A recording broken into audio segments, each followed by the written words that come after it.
কথায় গিরগিটি, আর কিছু বলার মতো ভাষা পাচ্ছি না।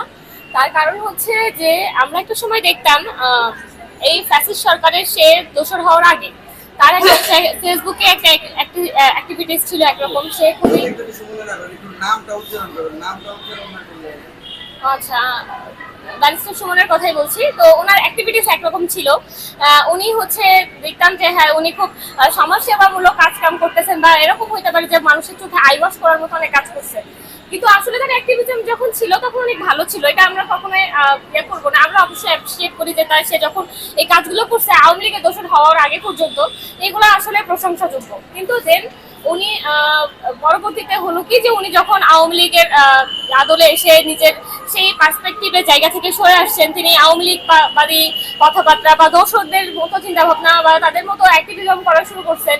তো আলটিমেটলি দেখা যাচ্ছে যে উনি যেই সম্মানের জায়গাটায় আমাদের কাছে ছিলেন, বা আমি ব্যক্তিগত বলি যে আমার কাছে যে সম্মানের জায়গাটায় উনি ছিলেন, সেই জায়গাটা থেকে আমি ওনাকে কিঞ্চিত পরিমাণ সরাই দিতে বাধ্য হয়েছি, কারণ সেই জায়গাটা আমি পাই নাই।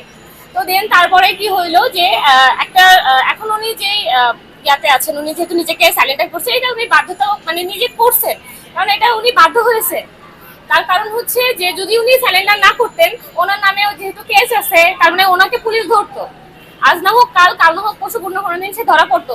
তার মাথায় দড়ি বেঁধে তাকে টানা থেকে সে ভাবছে যে এটা হয়তো আমার জন্য সম্মানজনক, কারণ উনি শিক্ষিত ব্যক্তি, উনি নিজেও জানেন লিগাল প্রসেসিং কি, কারণ সে নিজেই ব্যারিস্টার। তো এইখানে আর কিছু বলার নাই।